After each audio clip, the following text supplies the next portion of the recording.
they don't realize that 2/3 of Brazil consists of people of African blood, which means they're also Afro-American because Brazil is in South America.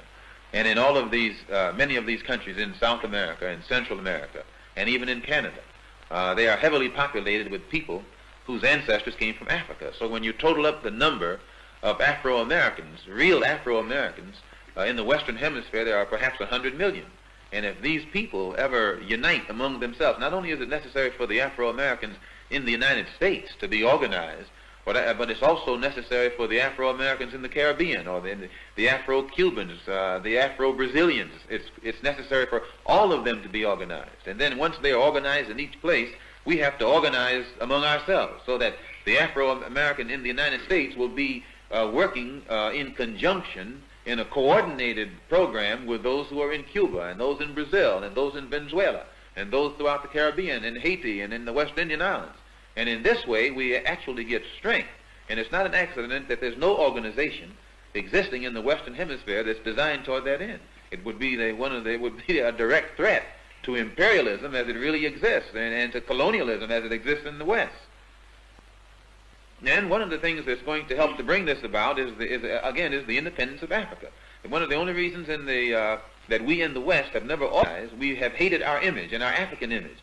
And because Africa has been in the hands of people who have created an image of Africa that's negative and hateful, and of Africa, and we become proud of our African blood, our African heritage. And this is what is beginning to make the Africans in the Western Hemisphere today develop more race pride. And as this race pride develops, then it has the tendency to make us want to unite together and work together. And your Western imperialists and colonialists consider this to be a grave threat. More threat than communism or Marxism or socialism or anything else. The Africanism is what they consider to be the real threat. Bullet, come on, sir. Bullet, guitar, killer man. Wata, Kamarumo, Hasicha. Where were you when I'm sick? Where were you when I'm drunk? So fast, Kichi, Emoye, so fast, Kichi, Etatin, Kichi, Kichima, Sipram Konto, Alliance, shoot to kill, Yamaza, kill the poor, the farmer, kill the poor, the farmer, brr, pa.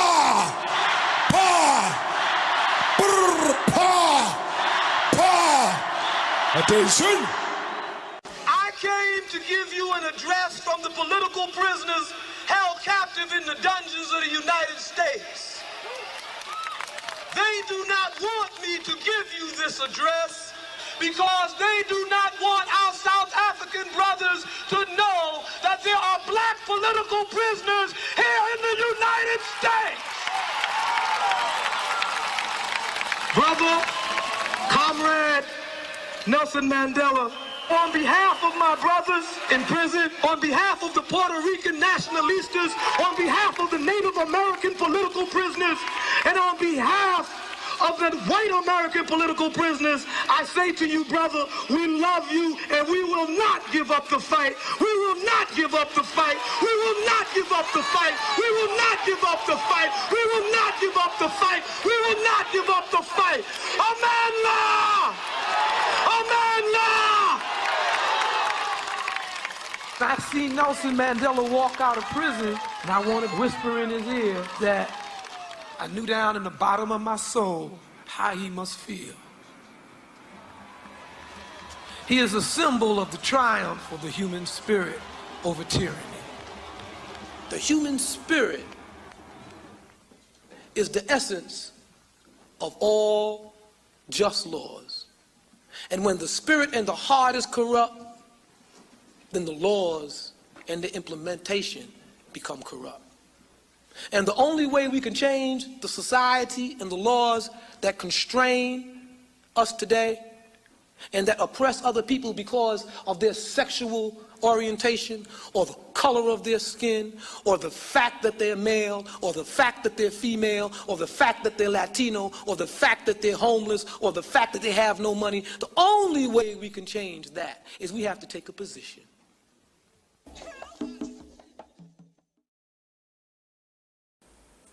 Yeah. As we show solidarity with the brothers and sisters in the Sahel states, you know what I mean, is that what is happening in the Sahel states also is a carryover from what took place in Libya. And we are seeing basically that the same forces that destroy Libya want to destroy the AES, the brothers and sisters in the Sahel states, which is Burkina Faso, Niger, and Mali. Now, this evening we're going to give you a comprehensive analysis basically from the geopolitical platform, where we'll be just basically elaborating, you know, on some interesting points, because a lot of our people are not aware basically what is happening. So, as we say here on Revelation of Struggle, you know, we just come to educate the masses and share information. Brother Jakaya is here with me, so he will come in at this time. Yes, blessed love, greetings, Holy Emmanuel I, Selassie I, Jah, Rastafari I. Give thanks for ones watching, even via YouTube. Give thanks for all the subscribers. Give thanks for all potential subscribers. Just, you know, go down below, you know, and hit that button of subscribe and, you know, become a follower of this lovely and productive channel, you know. So, and I would love to highlight this evening, you know, some individuals actually who was born, just before we go on with the topic, you know, just to give some edification about individuals that was born around this time. And yesterday was the earth song of Leonard P. Howell, also known as the Gang, or Gigi Maraj, was a Jamaican religious figure, according to the biographer Helena Lee. Howell was born in an Anglican family. He was one of the first preachers of the Rastafari movement, along with Joseph Hibbert and Archibald Dunkley, and is known by many as the first Rasta. So we give thanks even for Leonard P. Howell even coming forward and setting such a standard and being such a pioneer within the order of Rastafari movement. I would also love to take this opportunity to, you know, give thanks for my earthly grandfather being, you know, born on this day also, the 16th of June. So I give thanks, you know, for spirit within flesh, you know. So yeah, that's I introduction. So give thanks to Kalonji for having I here once more. Yes, Blessed brother. love. Yes, brother Jakaya, as you raise brother Howell, you know. One of the founding brothers of Rastafari, I'd just like to also give a shout out to Brother Howell. The beloved patriarch Leonard Howell was born on June 16, 1898. He is considered the first Rastafari since in 1933 he began preaching the divinity of His Imperial Majesty Haile Selassie I in Jamaica. A fervent fighter for African liberation and convinced radical Pan-Africanists, in his always incendiary speech, he advocated for the imminent fall of the European colonial empire and the Roman Pope, and the return home of black people scattered throughout the West, who should be ruled and cared for by the king of the free Ethiopian empire. And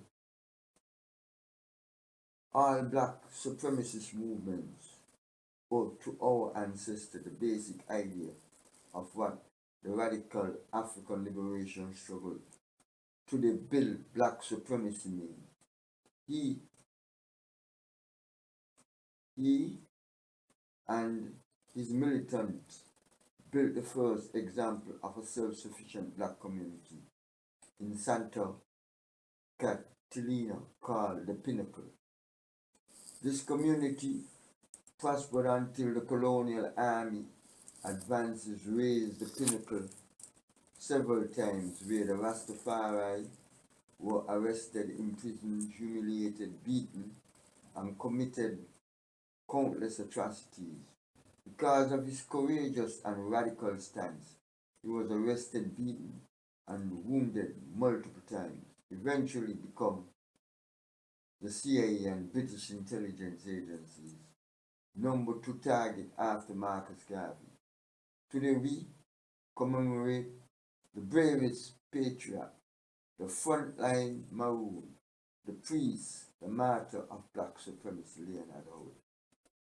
Leonard Howell, there is a post that belongs to black supremacy, the property of King Alpha, the King of Kings. Ethiopia knew the perfect value of holy baptism on the water because King Alpha taught us to appreciate the power of holy baptism. Now we, the black people, have no forgiveness to beg from white supremacy, no favor to ask of it, because it is a known deceiver. From 4001 BC to 20 AD, it falsifies all of Christianity. So basically, as we give a shout out to Brother Leonard Howell, the founding members of the Rastafari movement, and you could say the first Rasta, the man who come forward and preach about Rastafari being the Almighty.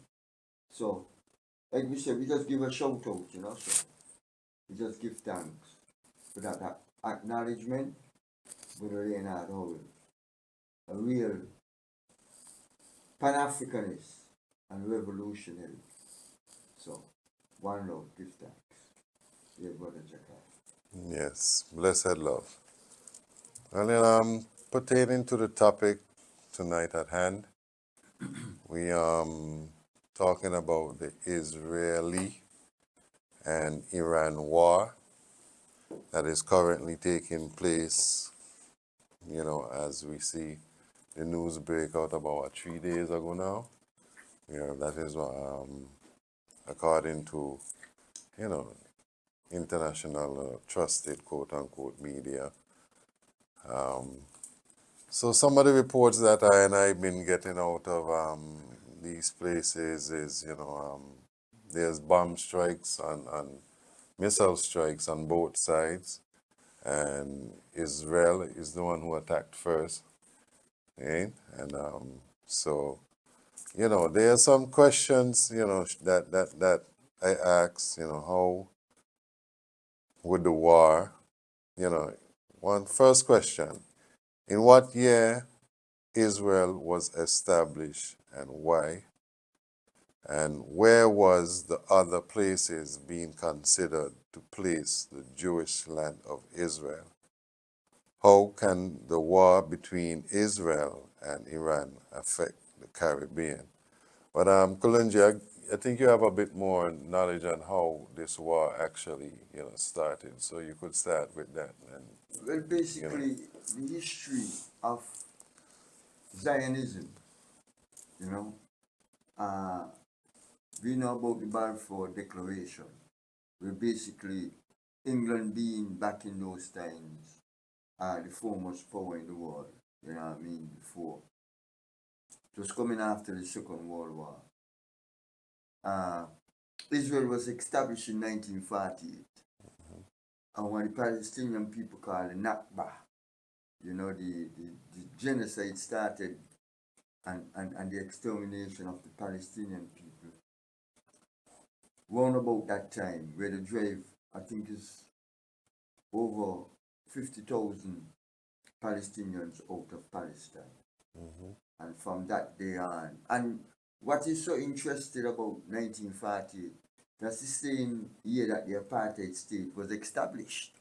You see, so we had the apartheid state, the white supremacy state, in Israel, and we also had the white supremacist apartheid state in South Africa.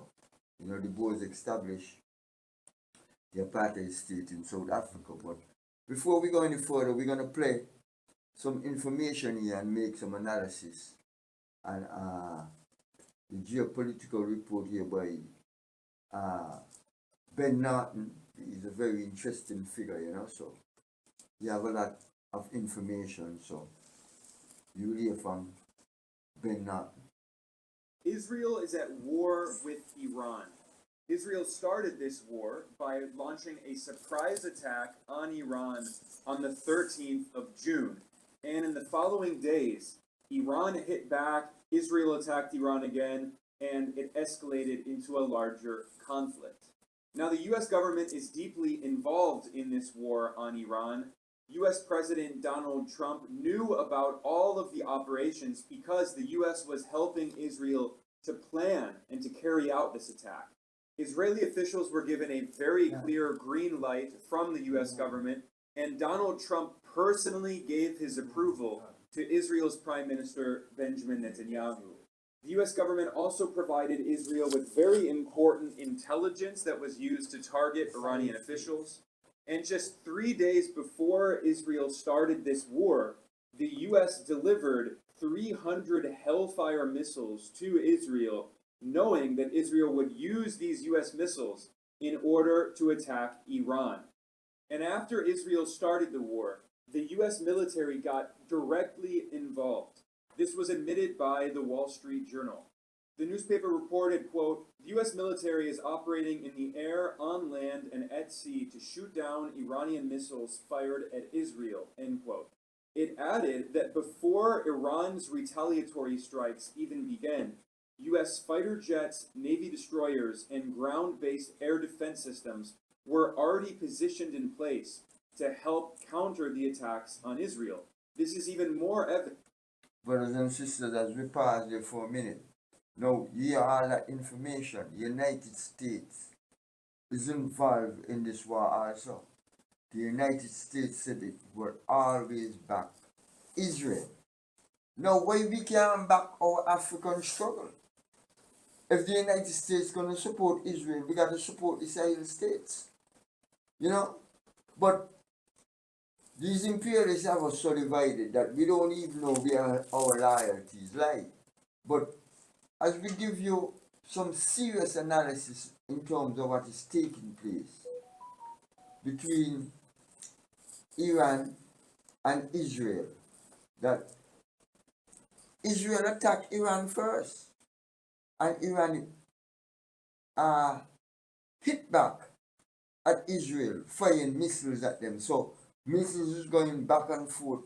You know, each other is firing missiles. So as we continue, you know, listening to some great information here from Ben Norton. Evidence that the U.S. government planned this attack on Iran with Israel because the U.S. military was already in place. 90% of the victims of these U.S.-backed Israeli attacks on Iran have been civilians. 90% civilians. Donald Trump has repeatedly threatened Iran, and he ordered a complete evacuation of the Iranian capital, Tehran. There were roughly 10 million people living in Tehran, and yet Trump ordered all of them to leave. And why is that? It's because the U.S. and Israel plan to bomb Tehran into rubble. This was admitted by Israel's Channel 14. The media outlet admitted that Israel's goal is to destabilize and eventually overthrow the Iranian government. You hear that, brothers and sisters? What is taking place here is that the United States and Israel want to totally obliterate Iran and remove the government and install their own, just like what they did in Libya, you know? So, Brother Jakaya, you could come in at this time and you know, share some information on what you think about what you hear so far. All right. Well, I have some information, basically, to add to what we was reasoning about. The establishment of Israel was was the culmination of several historical factors, driven primarily by the Zionist movement and the aftermath of World War II and the Holocaust. Here's a breakdown of key reasons.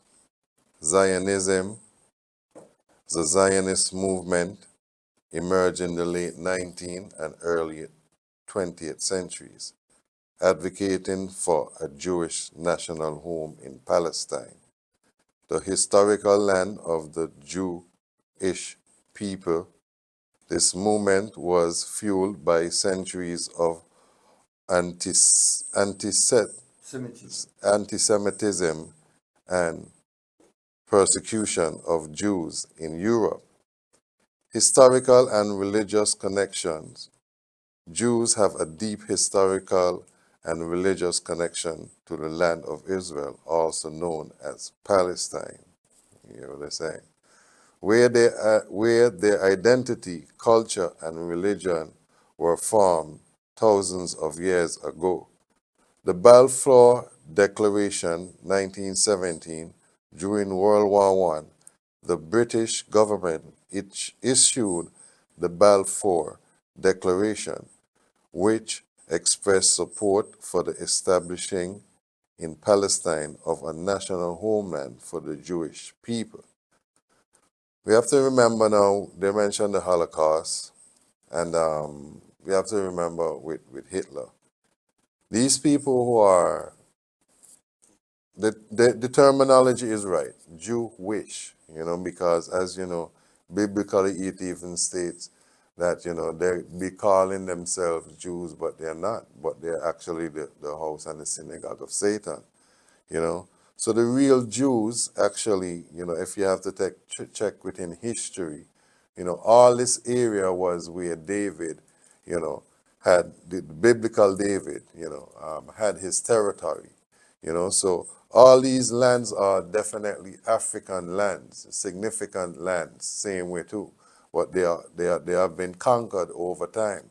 Even the Palestinians, which are Arab people, they came in first to conquer Africa. And North Africa is especially where they actually conquered mostly, North and East Africa, So this is some more history. The British mandate after World War II, the League of Nations granted Britain a mandate over Palestine, which, with the understanding that Britain would work towards implementing the Balfour Declaration. The Holocaust, the systematic genocide of 6 million Jews by Nazi Germany during the World War II, created an undeniable urge for a safe haven and homeland for Jewish people.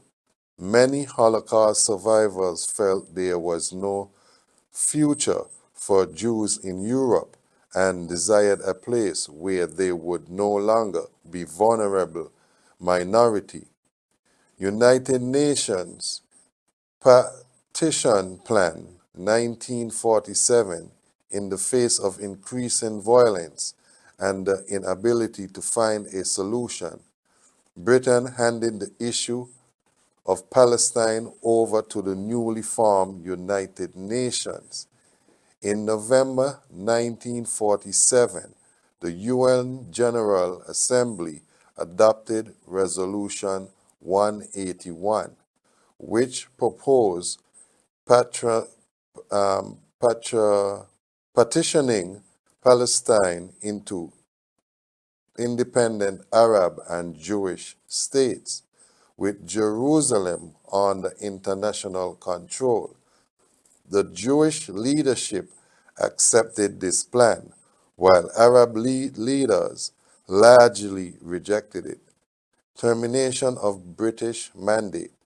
With the British mandate set to expire at midnight on May 14, 1948, the Provisional Government of Israel, led by David Ben-Gurion, proclaimed the establishment of the State of Israel.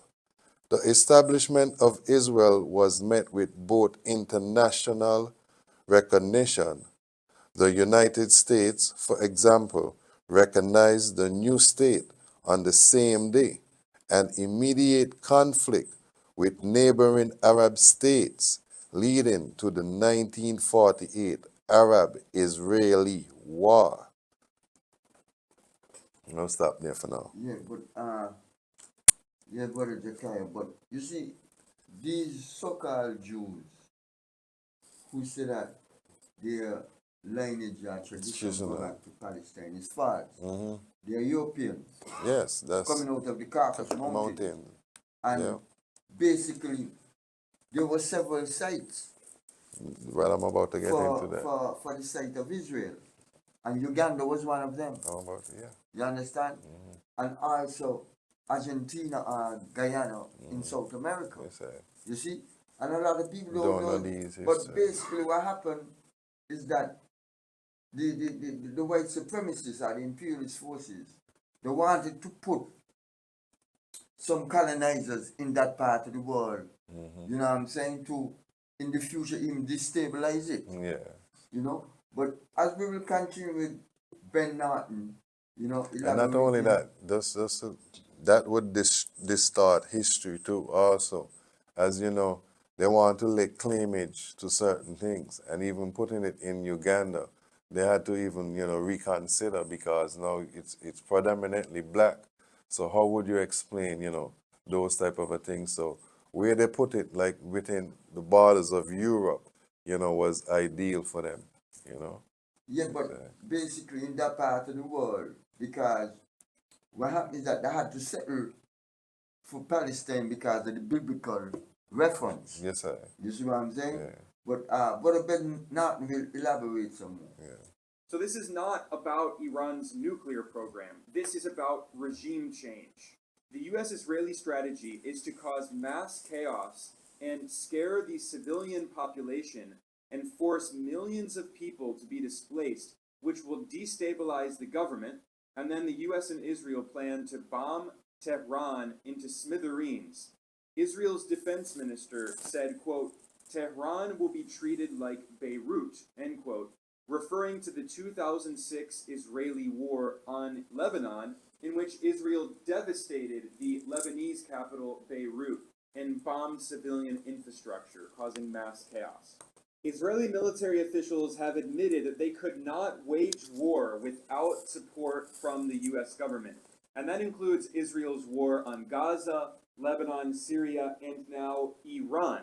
The U.S. is providing Israel with the missiles and the planes and the intelligence that it's using to attack Iran. This war would be impossible without U.S. support. And this is bipartisan U.S. policy. The Joe Biden administration gave Israel more than $18 billion of weapons and ammunition, and the Trump administration is also sending billions of dollars of military aid to Israel. So the very important point that I wanted to establish at the beginning here is that this is a joint U.S.-Israeli war. This is not a war that Israel launched without the support of the U.S. It's not Israel that's dragging the U.S. into war.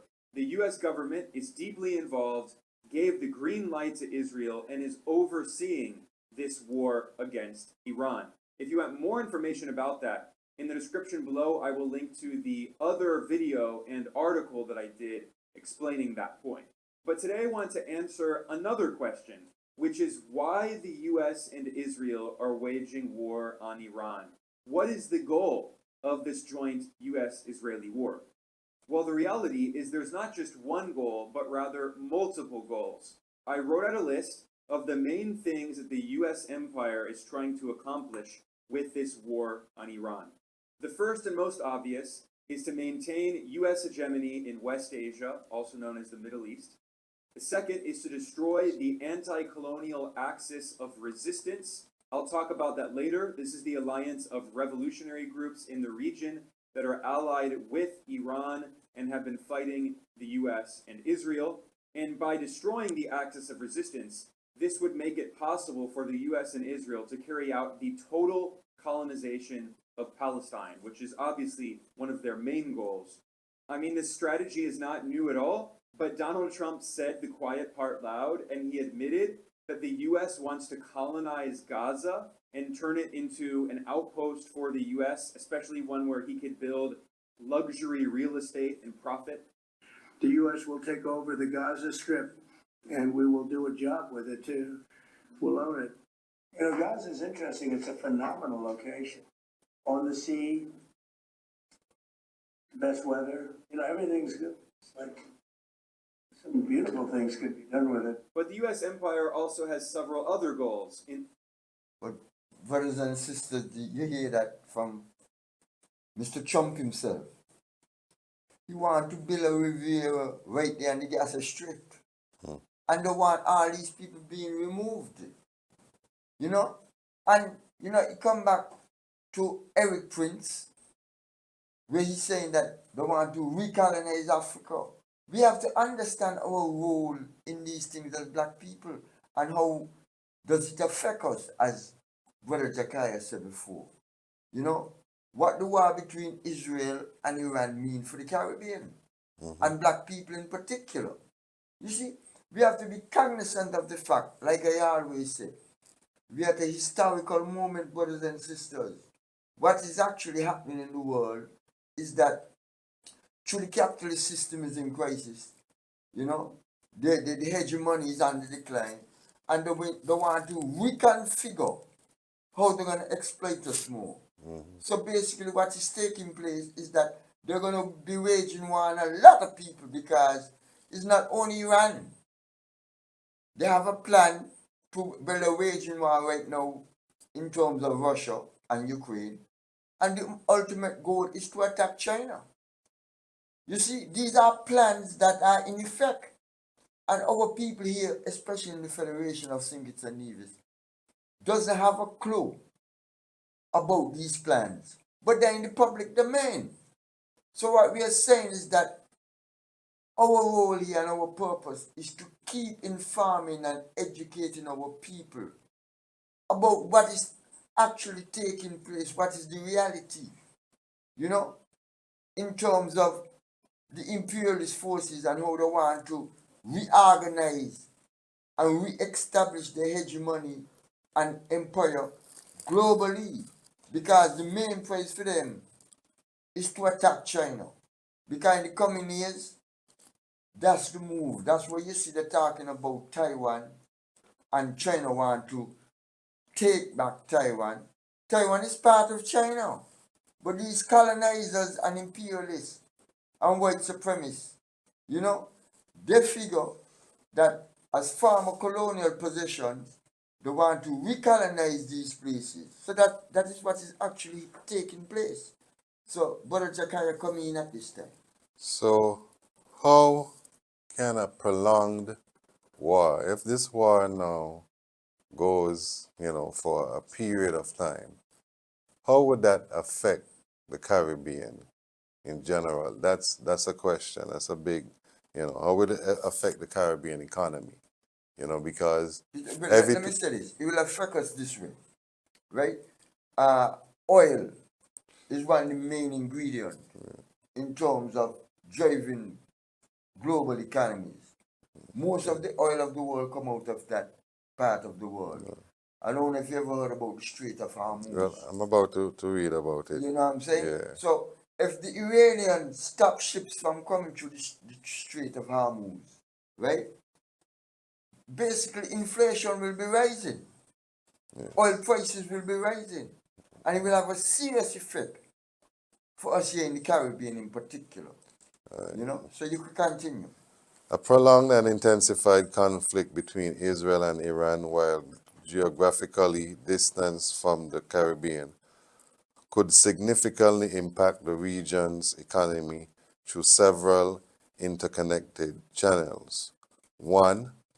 Energy prices and inflation.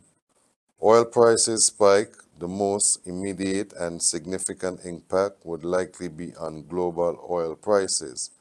The Middle East is the major oil producing region, and any disruption to oil supply of shipment routes like the Straits of Hormuz due to the conflict could send crude oil prices soaring. Higher imports costs most Caribbean nations are net importers of oil and petroleum products. Higher global oil prices would translate directly into increased costs for fuel, for transportation, electricity generation, etc., and other goods that rely on oil for production or transportation. Inflationary pressure. These increased import costs would lead to higher inflation across the Caribbean, reducing the purchasing power of consumers and potentially impacting the cost of living. Impact on households and businesses.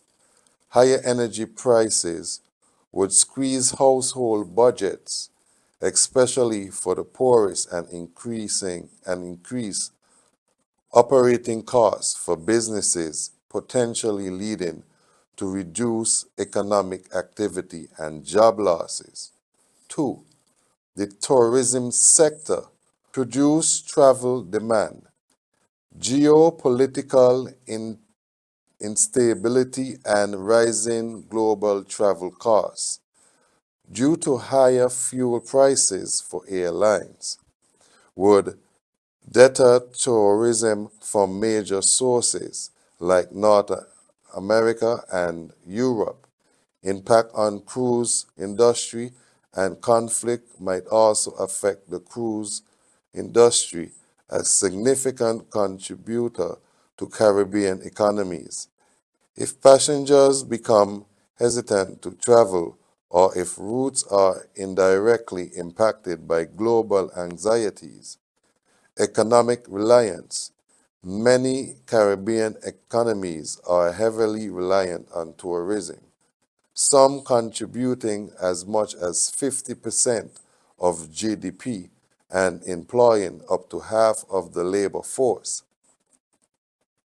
making them highly vulnerable to any downturn in the sector. A decline in tourist arrival would severely impact foreign exchange, earnings, employment, and overall economic growth. 3. Supply chain disruption. Increased shipping costs and delays and border conflict could disrupt global shipping routes, leading to increased freight costs, longer transit time, and potential shortage of goods. This would further exacerbate inflation pressure and affect the availability of imported products essential for daily life and various industries in the Caribbean. I remember a story that my grandfather told me, when I was living under him as a youth man here. And I remember him saying, when he was a young man in World War II, because he was born in the 1920s, mid to late 1920s, he was born. And he remembered vividly, what they had to do here in St. Kitts when the World War II was taking place. He said no flour boat, nor no rice boat, and all them boat they was coming. Exactly. You understand? And farmers in them time, they like his family. He had 2 uncles. His mother had 2 brothers that used to farm, in the hills. And they used to have to actually go and take turns guarding the food.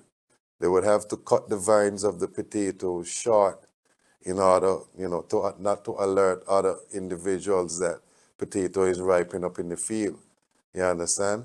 So these are some tactical moves that they had to do, just in order to have, food, sovereignty, have that, comfort of having food to sustain life, So I'll go on, vulnerable of small islands, developing states, SIDDS. Caribbean SIDS are particularly vulnerable to supply chains. Disruption due to their small size, limited diversification, and heavily reliance on imports. 4. global economic slowdown, reduced demand for exports, a sustained increase in crude oil prices. Example, a 20 to 30% increase can depress global growth by 0.5% to 1%. A global economic slowdown triggered over exacerbated by the conflict would reduce demand for Caribbean exports. Example, agricultural products, minerals, services, and retainers from diaspora communities. Investment chills, increased global uncertainty and risk aversion could lead to a decline in foreign direct investment into the Caribbean, impacting development projects and job creation. Financial market, currency fluctuation, global financial market instability could lead to currency fluctuation. Market imports could more expensive and potentially impact debt serving for countries for foreign currency dominated debt. Higher borrowing costs if global financial conditions tighten. It could become more expensive for Caribbean governments and businesses to borrow, hindering economic development and debt management efforts. While the direct military conflict is far from the Caribbean, the interconnectedness of the global economic means that the ripple effect, particularly through the energy markets, tourism, and supply chains, could have a significant and challenging impact on the region. Most definitely, my brother. And like I said, you know, things are rough right now, and it's gonna get rougher as we continue. In the joint U.S.-Israeli war on Iran. Another is obviously to prevent Iran from developing nuclear capabilities. Iran does not have nuclear weapons, although Israel does. And moreover, the U.S. government has tried for decades to overthrow, or at least weaken, the independent revolutionary government in Iran that came to power in 1979 through a revolution. This has been a long-standing goal. Another major goal of this war is to scare other countries in the region that may want to move away from the United States, and in particular, the dollar. And this especially is targeted at the Gulf monarchies like Saudi Arabia and the United Arab Emirates, because these countries export a lot of oil and gas, which means they make a lot of foreign currency, in particular US dollars, because the US imposed a petrodollar system on the region in the 1970s, forcing these countries to sell their oil and gas in dollars, which maintains global demand for the US dollar.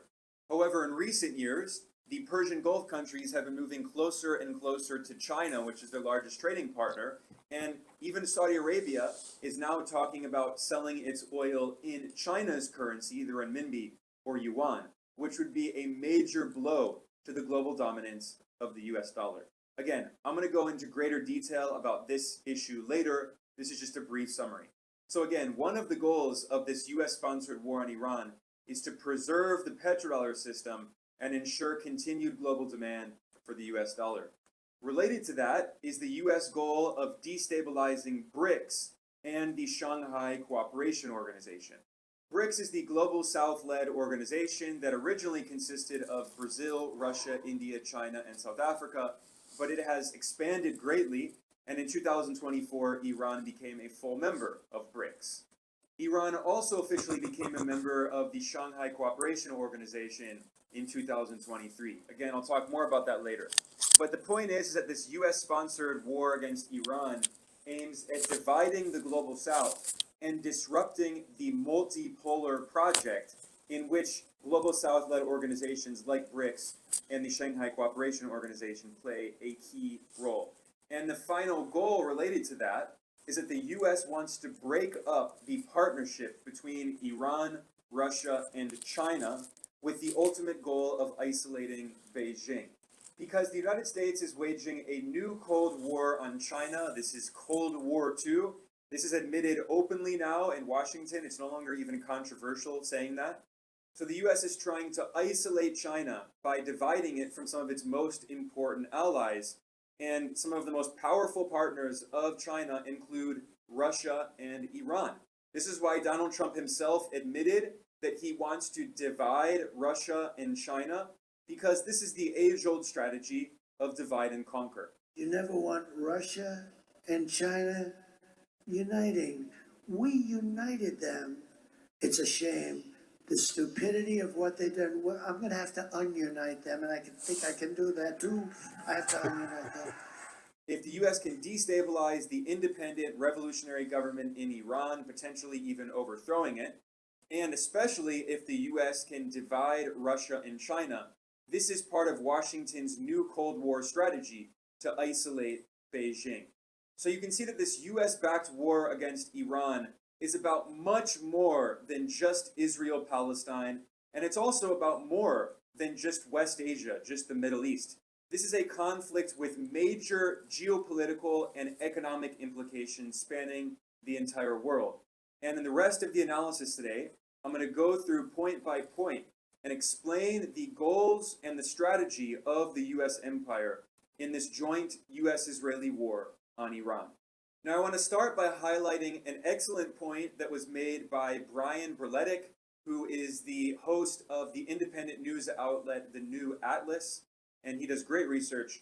And Brian Berletic pointed out, I think correctly, that the U.S. is using Israel as it uses Ukraine, Taiwan, and the Philippines to advance its goal of confronting multipolarism or multipolarity, destroying Iran, which is a major nation promoting this global South-led multipolar project to challenge the unipolar order in the world that was dominated by the U.S. empire in the 1990s and early 2000s. It was the only superpower in the world, and the U.S. could impose its hegemony on most other countries. Brian Berletic points out, correctly, that the U.S. is using Israel as a proxy specifically to redirect blame and literal incoming missiles away from the U.S. and toward its proxy, Israel. And this isn't in any way to excuse Israel for the horrific crimes it's been carrying out in Gaza, in Syria, in Lebanon, and now in Iran. Of course, Israel is directly responsible for these war crimes and crimes against humanity. But it's important to point out why Israel is carrying out all of these horrific crimes. And it's on behalf of the U.S. empire. This was spelled out very clearly in a plan that was published by several U.S. government officials for the Washington, D.C.-based think tank, the Brookings Institution, which is very closely linked to the U.S. government and basically acts as a kind of outsourced arm of the U.S. government.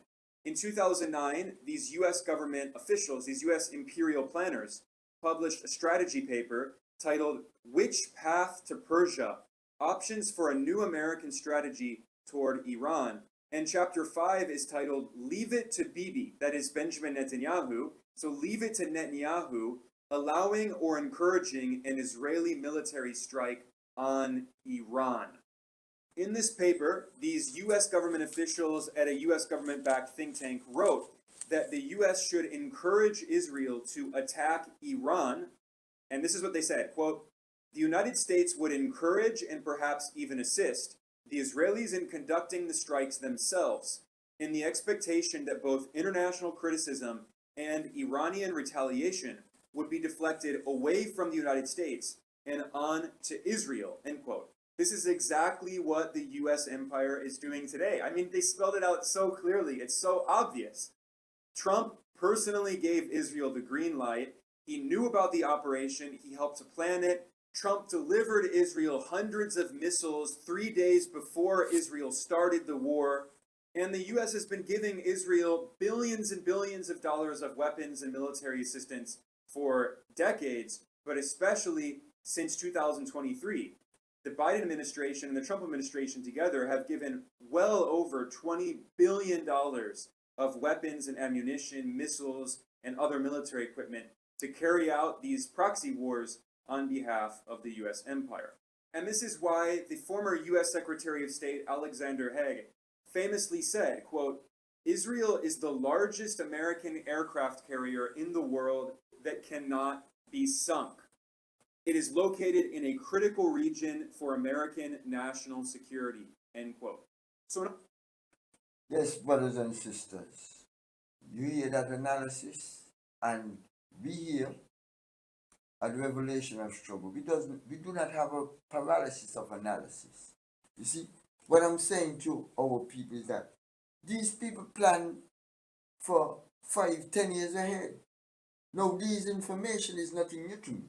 Some of these information I know probably 25 years ago, but they're just coming to a head now. Now, I don't know, Brother Jekiah, as I mentioned to you before, there was a book called The Grand Chessboard by Brzezinski. Yeah. Zbigniew Brzezinski. It's very interesting. You read that book, and one part in that book, I was trying to get information to, so I could relate this evening, but I couldn't find it. In the Grand Chessboard, he said, once Africa is subjugated, no, he put out a lot of ideas in terms of, especially what he's saying is that in Asia is the grand, and in terms of his analysis, Asia is the prize in the world. Once you control Asia, you control the world. Yeah. But I don't see it that way. When you control Africa, you control the world. Because Africa is the richest place on the face of the earth. Right, yeah. So what I'm saying, in that book, he talk about the subjugation of Africa. You know, but in some future programs, we'll talk about that. So, you like to come in here? Yeah, it mentioned also in there about China and Russia, you know, and you know, he's saying, you know, how he united, you know, China and Russia, and now, you know, you have to remember saying way too that these two nations that he just mentioned is also, you know, in alliance, or what, you know, the AES, you know, states, you know, rely on Russia and China for, you know, certain things right now, you know, and are backed by them, basically. Yeah, because what happening, right, what is actually taking place is that the reason why the AES states, the Sahel states, turn to like China and Russia, because historically, remember, China was a colony of England. Yeah, yeah. You know, the Japanese also invaded China. China was conquered in 1849, and the revolution took place in 1949. And the Chinese call that the 100 years of humiliation. You see, history is very important for us to make the proper analysis. Now, as you mentioned before, where Trump is saying that we, meaning the United States, united China and Russia, because back in, I think, the late 60s, early 70s, where Kissinger and Nixon went to China and cut a deal, and the relationship between Russia and China was broken. You understand? So what happened now, in this dispensation now, based on what America is doing in terms of its imperial prowess throughout the world, is that it took its technology to China. Technology to China. Now China has developed that technology and surpassed them. Surpassed the US. So China is the leading industrialized nation in the world today. Now, based on what is happening now with Russia, is that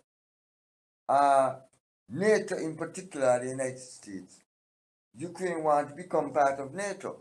Now, back when the Soviet Union was dissolved, you know, the Soviet states, you know, dissolved. I think it's back in 1989 or something like 1990. That an agreement was reached with Gorbachev that none of the former Soviet states should become part of NATO. Mm-hmm. But now Ukraine want to become part of NATO. And the Russians is saying, no, that can't happen because of its relationship in terms of its border right next to Russia. Same. And we could remember the Cuban Missile Crisis. Crisis, You yeah. see, so that was a no-no. But remember, when you reflect back, the United States government overthrew the government in Ukraine. Mm-hmm. So that's what we have today with Zelensky in power. So that is why you see Russia had to invade Ukraine because they're saying, no, you can't become part of NATO. Right. No, and that brought back now that situation based on what is happening because the United States was waging war through NATO. You understand? We realize now that China and Russia have linked back up in order to offset To monopolize. And, what is actually taking place. So Place, Trump yeah. is saying now he have to bring them apart again. And the whole thing about that is the divide and rule tactic. But it can't work. You see? Yeah. So China and Russia now link back up, and he see that as a serious threat to the United States. So he want to mash up the link, but it can't work. And as you mentioned before, the Sahel states, right? The reason why brothers and sisters on the continent have a problem is with the West because they colonize us, Yes. they exploit us, Yes. Yeah. So, and they're not seeing that basic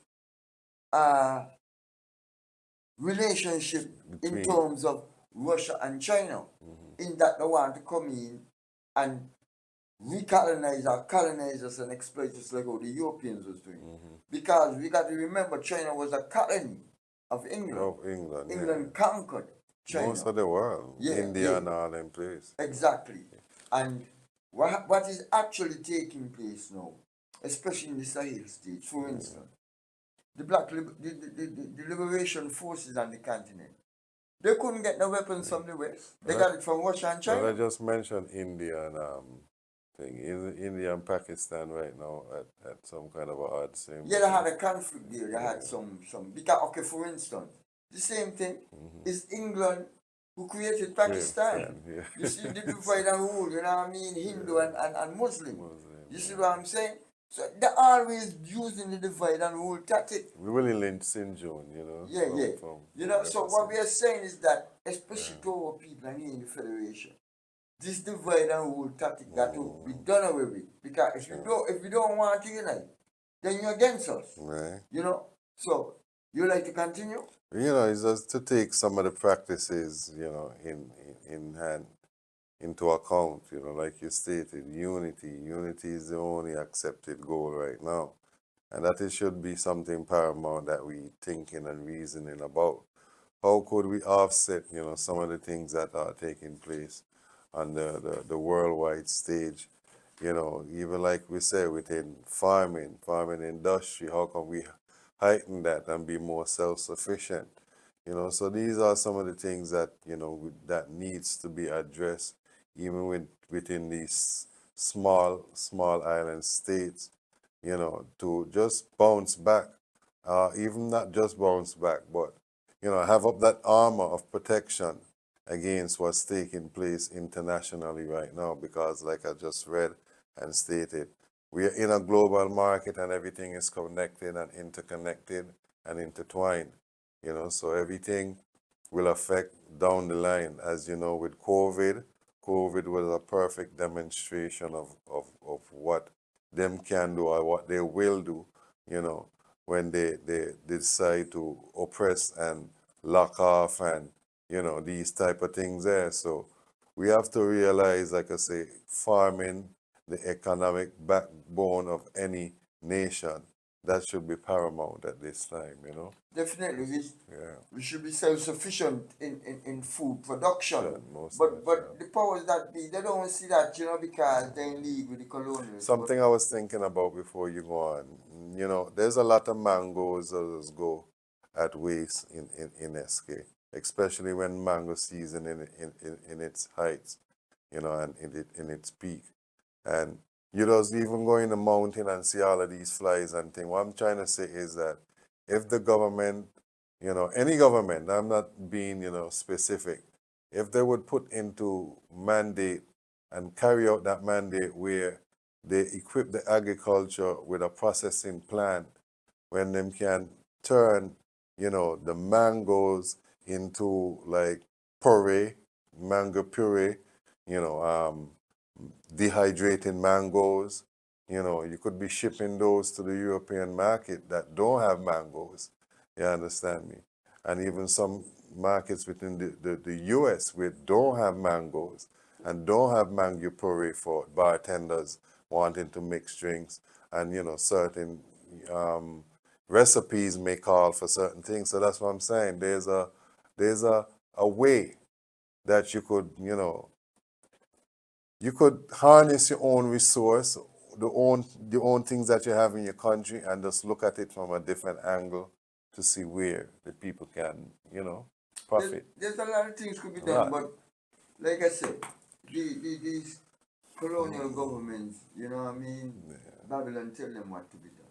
So that's basically, but we just like to play some more Ben Norton, so, we people get a proper understanding of what is happening.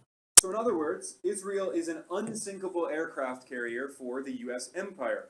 This was even admitted by Israel's longest ever serving prime minister, basically the king of Israel, Benjamin Netanyahu. Netanyahu famously said that Israel is a, quote, mighty aircraft carrier, end quote, of the United States. And by the way, Netanyahu is an American. He was raised and educated in the U.S. He went to high school and college and got his first job in the U.S.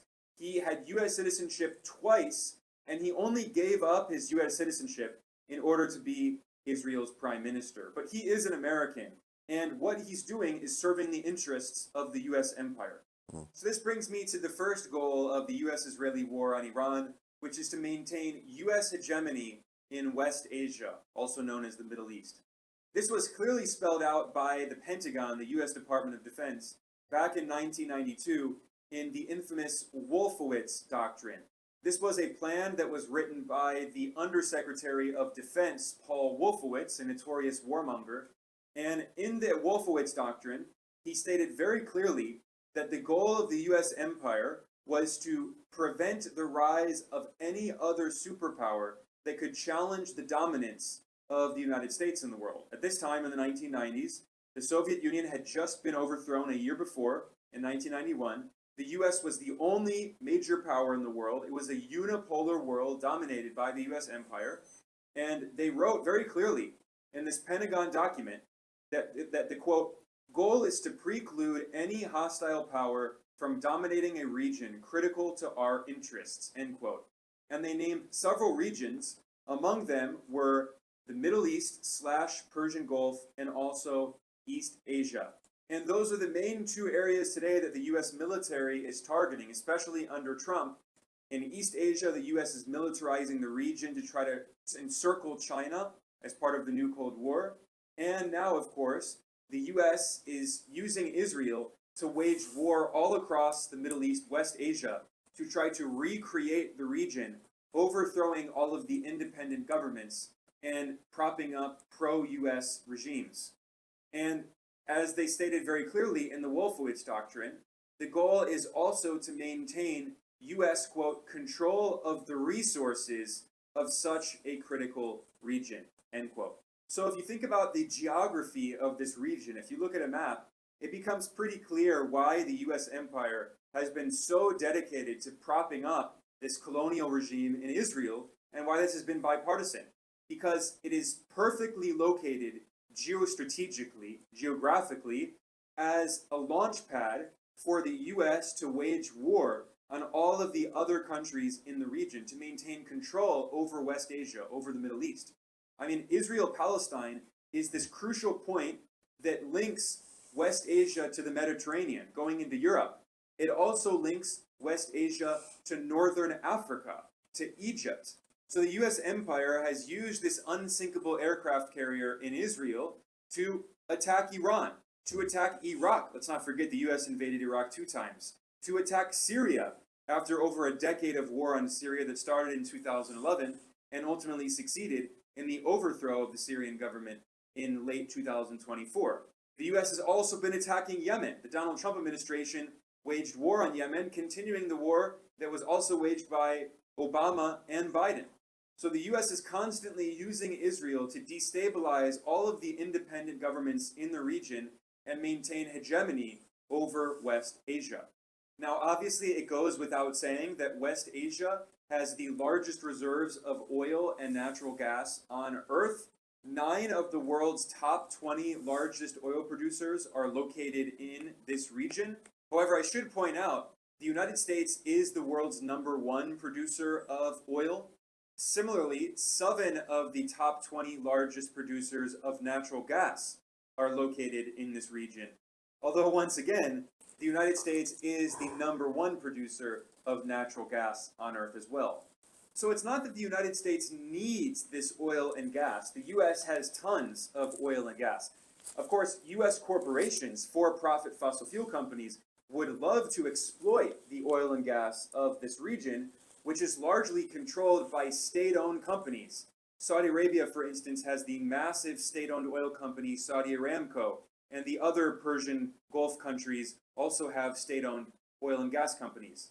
Of course, the US would love to privatize all of this and sell it off to US corporations. But it's not like the US needs access to more oil and gas. What the US is more concerned about is maintaining control over the global price of oil and natural gas. This is why the US government for many years was waging a kind of political war against OPEC, the Organization of Petroleum Exporting Countries. This organization was famously used in 1973 to declare an oil embargo of the US and other Western countries as part of a protest against Israel's war. So again, we see historical parallels of how Israel is acting as a vicious attack dog for the US empire in this very strategic region. And today, the US has largely succeeded in weakening OPEC because the US has become the #1 producer of oil. But the point is that the US is very concerned about the possibility of oil production and prices of oil in the global market being used as a geopolitical weapon, given that the global south and also Russia and China are leading producers of oil and natural gas in the world. So if they were to unite and use a cartel like OPEC to control the price of oil or gas, it could cause significant economic damage and would lead to very high rates of inflation. Because when the price of energy goes up, it is an input in basically all other parts of the economy. So when the price of oil and gas goes up, the price of everything else goes up. And this obviously has led to a lot of political instability in the US. Yes, brothers and sisters, it's coming up on closing time. So, Brother Jakai, closing remarks. Yes, I would like to give thanks for, the information that was shed tonight, and I hope, ones, take it to heart, take it into consideration, certain things that you hear, go and, research it, look into it, and seek and find for yourselves, because there's a lot of information out there, At this juncture also, we'd love to urge the general public, that we are continuing the rally for Abraham Tory, June 27, every month, second and last Friday of the month, and it's in solidarity with the AES, the Alliance of Sahel States, and what's taking place in Burkina Faso. So, and I was asking ones and ones to come on board, give donations, because I looking to go to Burkina Faso to do, some fact-finding mission, do, reporting, basically, find out what is going on in the ground and how I over here in the West can contribute. And not only contribute, remember Africa is also crying out for skilled, individuals, so ones and ones who know that we have certain talents and certain skills that we could uplift Africa with. These are the moves that we're making to go to Burkina Faso to really see about what the citizenship is all about, see how we could be included into the society, even within, moving back and forth and having certain things breaking down. So this has been, the Honorable Priest Jermaine, aka Jakasha, giving thanks and blessed love, my Lord and Empress, one perfect love. Blessed love. Yes, sir. I'd just like to end with a quote from His Imperial Majesty. Principle alone can endow our ideals with force and meaning. Let us be true to what we believe, that our beliefs may serve and honor us. Let us not deny our ideals, nor sacrifice our rights to stand as the champion of the poor, the ignorant and the down-pressed everywhere. We talk about the whole question of unity before, Brother Jackson. And this is a quote from His Imperial Majesty again, an African unity. Unity is the accepted goal, and we are saying basically what Granny said. If our people don't want to unite to protect black people and African people interests, then you're against us. It's as simple as that. Unite or perish, same way. Today, we look to the future calmly, confidently, and courageously. We look to the vision of an Africa, not merely free but united. In facing this new challenge, we can take comfort and encouragement from the lessons of the past. We know that there are differences among us. Africans enjoy different cultures, distinct values, special attributes. But we also know that unity can be and has been attained amongst men of the most desperate origin. That differences of race, of religion, of culture, of tradition are no inseparable obstacles to the coming together of peoples. History teaches us that unity is strength and caution us to submerge and overcome our differences in the quest for common goals, to strive with all our combined strength for the path of true African brotherhood and unity. So I'd just like to say to the audience, remember, this is revelation of struggle past and present. And don't forget to subscribe and share, you know what I'm saying, with other people. And like, so you like this thing. Exactly. Make sure the algorithm pick it up and subscribe to the channel and make it go. And give thanks once again, for yes, yeah, blessed love. So we saying to our people, what Granny said, it's time for African people to unite. And if you don't want to unite with us, then you're against us. It's as simple as that. Give thanks. One love. Blessed love.